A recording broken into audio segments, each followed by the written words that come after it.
Hello friend, welcome to my YouTube channel. दोस्तों, हमने हिंदी व्याकरण सामान्य ज्ञान का पार्ट 10 अपलोड कर दिया। ठीक है, ये पार्ट 11 है। इसमें हम आपको टॉप 30 क्वेश्चन सॉल्व कराएंगे। तो चलिए वीडियो स्टार्ट करते हैं। फर्स्ट क्वेश्चन है, किस शब्द में आवा प्रत्यय नहीं है? आपको बताना कि किस शब्द में है जो आवा प्रत्यय नहीं है। ठीक है, तो चार ऑप्शन रहेंगे आपके पास, आपको बताना कि किस में नहीं है। ठीक है, तो ऑप्शन ए है लावा, ऑप्शन बी है बुलावा, ठीक, दिखावा, चढ़ावा। तो आवा प्रत्यय नहीं है। प्रत्यय हमने आपको बता दिया कि जो शब्द के बाद में लगता है उसे प्रत्यय कहते हैं। ठीक है, तो इसका राइट आंसर हो जाएगा ऑप्शन नंबर ए। लावा में क्या है? प्रत्यय नहीं है। ठीक है, लाभा शब्द में प्रत्यय नहीं है। आवा आवा प्रत्यय नहीं है। ठीक है, चलिए नेक्स्ट क्वेश्चन है। यहाँ पे अनुवाद, अनुवाद में प्रयुक्त उपसर्ग है। आपको बताना है कि उपसर्ग क्या होता है। उपसर्ग पहले ही लगता है, तो अनुवाद में कौन सा उपसर्ग हो जाएगा? ठीक है, तो अनुवाद में अगर उपसर्ग देखते तो उपसर्ग पहले ही आती है। ठीक है, तो क्या हो जाएगा? अनु आ जाएगा। तो इसमें राइट आंसर हो जाएगा ऑप्शन नंबर बी। ठीक है, तो अनुवाद में कौन सा उपसर्ग हो जाएगा? अनु हो जाएगा। ठीक है, चलिए नेक्स्ट क्वेश्चन है। यहाँ पे आता है नेक्स्ट क्वेश्चन, कृत्य प्रत्ययों की संख्या कितनी है? आपको बताना है कृत्य प्रत्ययों की संख्या कितनी है। तो 30, 42, 50, 28। तो कृत्य प्रत्ययों की संख्या कितनी है?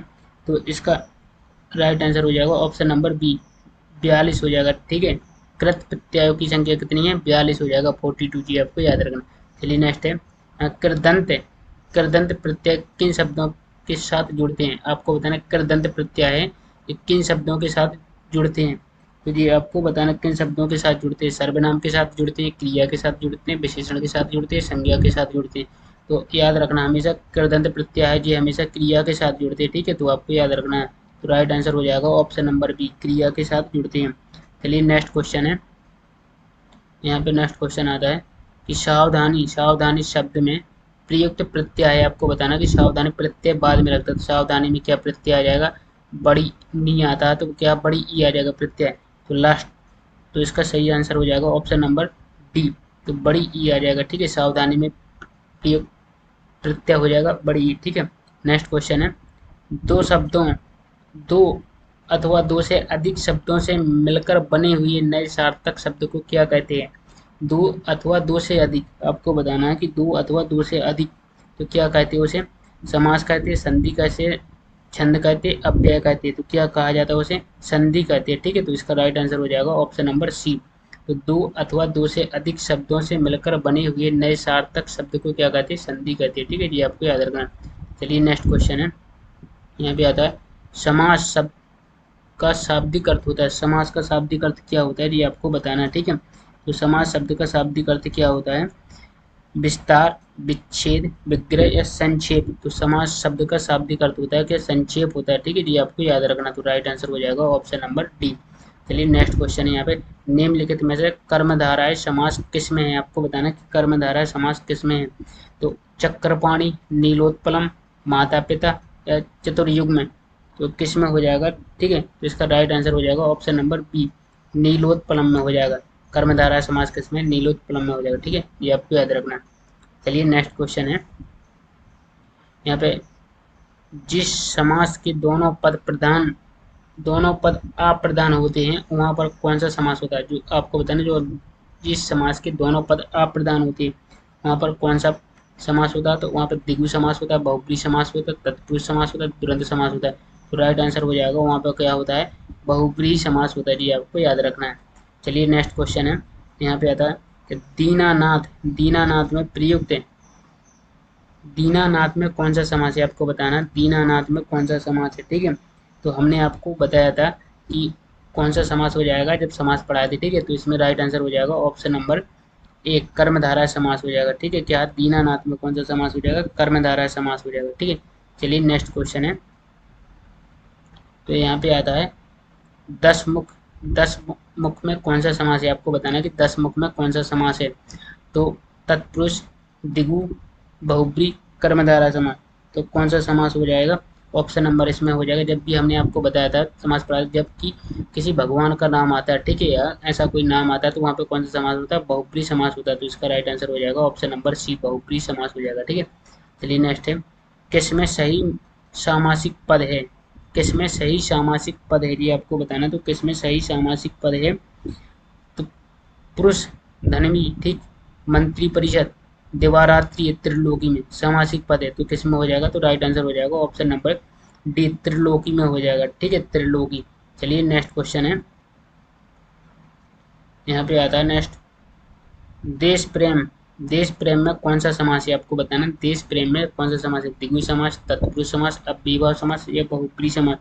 देश प्रेम में कौन सा समास हो जाएगा, देश के लिए प्रेम, तो कौन सा समास हो जाएगा, तत्पुरुष समास हो जाएगा। ये आपको याद रखना, तो राइट आंसर हो जाएगा ऑप्शन नंबर बी।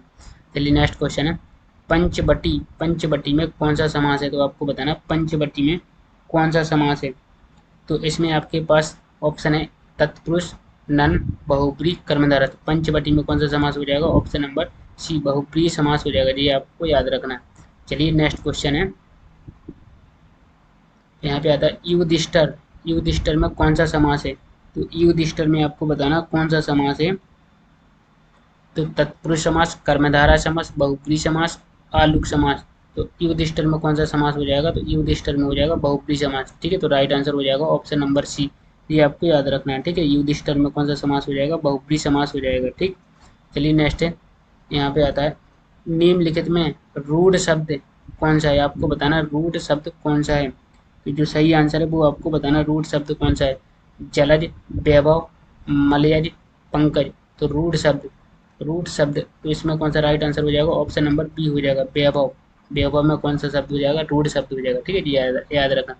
चलिए नेक्स्ट क्वेश्चन है, यहाँ पे आता है निम्नलिखित में कौन सा शब्द देशज है, आपको बताना देशज शब्द कौन सा है। खेत, लोटा, अग्नि, प्रार्थना। तो इसमें देशज शब्द कौन सा हो जाएगा, तो इसका राइट आंसर हो जाएगा ऑप्शन नंबर बी, लोटा हो जाएगा। ठीक है, लोटा कैसा शब्द है, एक देशज शब्द है।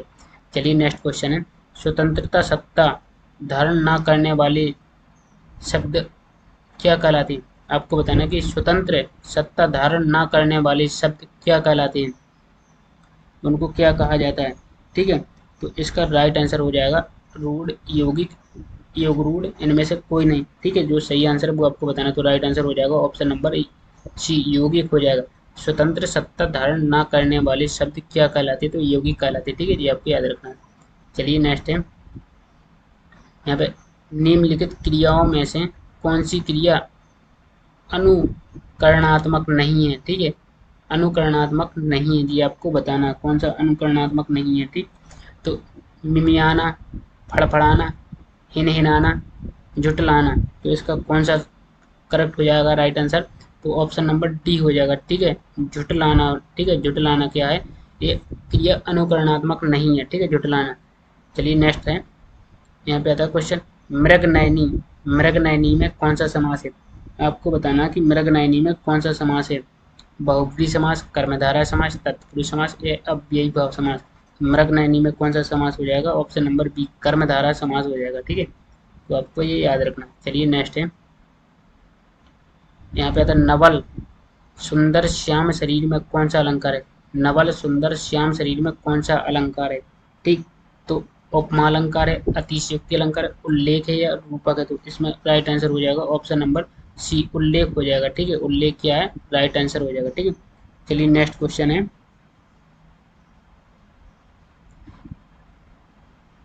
क्या संदेशनी, क्या संदेशनी मधुबन कूप भरे में कौन सा अलंकार। संदेशनी मधुबन कूप भरे में कौन सा अलंकार है, ये आपको बताना कौन सा अलंकार हो जाएगा। रूपक, अतिशयोक्ति, अन्ययोक्ति या वक्रोक्ति। जो राइट आंसर है वो आपको बताना, तो इसका राइट आंसर हो जाएगा ऑप्शन नंबर बी, अतिशयोक्ति हो जाएगा। ठीक है जी, आपको याद रखना। चलिए नेक्स्ट क्वेश्चन है, यहाँ पे आता है वीर या आला किस जाति का छंद है। वीर या आला किस जाति का छंद है, जी आपको बताना। ठीक है, मात्रिक है, मुक्त है या वर्णिक है, इनमें से कोई नहीं। तो वीर या आला किस कौन सा है, ये वर्णिक छंद हो जाएगा। ठीक है जी, आपको याद रखना कौन सा हो जाएगा, वर्णिक हो जाएगा। तो राइट आंसर हो जाएगा ऑप्शन नंबर सी। ठीक है, चलिए नेक्स्ट क्वेश्चन है, यहाँ पे बीभत्स, बीभत्स रस का स्थायी भाव क्या होता है। बीभत्स रस का स्थायी भाव आपको बताना है क्या होता है। तो भय, घृणा, शोक, निर्वेद। बीभत्स का हो जाएगा घृणा। ठीक है, राइट आंसर हो जाएगा ऑप्शन नंबर बी, ये आपको याद रखना। चलिए नेक्स्ट है, अब आता है यहाँ पे क्रोध। क्रोध रस का स्थायी भाव बताना है। क्रोध किस रस का स्थायी भाव है, आपको बताना है क्रोध। तो क्रोध किस रस का स्थायी भाव होता है, तो रौद्र रस का स्थायी भाव क्या होता है, क्रोध होता है। ठीक है जी, आपको याद रखना है। चलिए नेक्स्ट है, रस कितने प्रकार की होती है, आपको बताना है रस कितने प्रकार की होती है। 3, 9, 8, 7 कितने प्रकार की होती है रस? रस होते हैं 9 प्रकार की। जी आपको याद रखना, रस कितने प्रकार की होती है? 9 प्रकार की होती है, ठीक है। चलिए नेक्स्ट क्वेश्चन है, आपको बताना निम्नलिखित हिंदी साहित्य का 9वां रस कौन सा है? आपको बताना हिंदी साहित्य का वात्सल्य या वात्सल्य, करुण, भक्ति, शांत, तो कौन सा है? ठीक है, हिंदी साहित्य का 9वां रस कौन सा है? वात्सल्य, करुण, भक्ति, शांत, तो इसका राइट आंसर हो जाएगा ऑप्शन नंबर डी, शांत हो जाएगा, ठीक है, शांत रस हो जाएगा। ये आपको याद रखना। चलिए नेक्स्ट क्वेश्चन है, श्रृंगार, श्रृंगार रस का स्थायी भाव क्या है? आपको बताना है श्रृंगार रस का स्थायी भाव क्या है? शोक, रति, उत्साह या हास? श्रृंगार का क्या हो जाएगा? श्रृंगार का रति होता है, ठीक है जी, आपको याद रखना है श्रृंगार रस का स्थायी भाव क्या होता है? रति होता है, ठीक है जी, आपको याद रखना है। चलिए नेक्स्ट क्वेश्चन है, तन पर नहीं लगता पान खाए अलबत्ता का अर्थ है?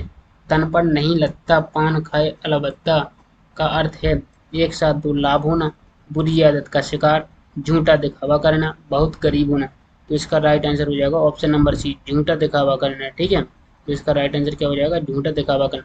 कि तन पर नहीं लगता पान खाए अलबत्ता का अर्थ हो जाएगा झूठा दिखावा करना, ठीक है। चलिए नेक्स्ट क्वेश्चन है, कोयले की दलाली में मह काला का अर्थ है? कोयले की दलाली में मह काला का अर्थ है झूठ बोलना, व्यापार में घाटा होना, कोयले का व्यापार करना, बुरे काम से बुराई मिलना, तो इसका राइट आंसर हो जाएगा ऑप्शन नंबर डी, क्या बुरे काम से बुराई मिलना।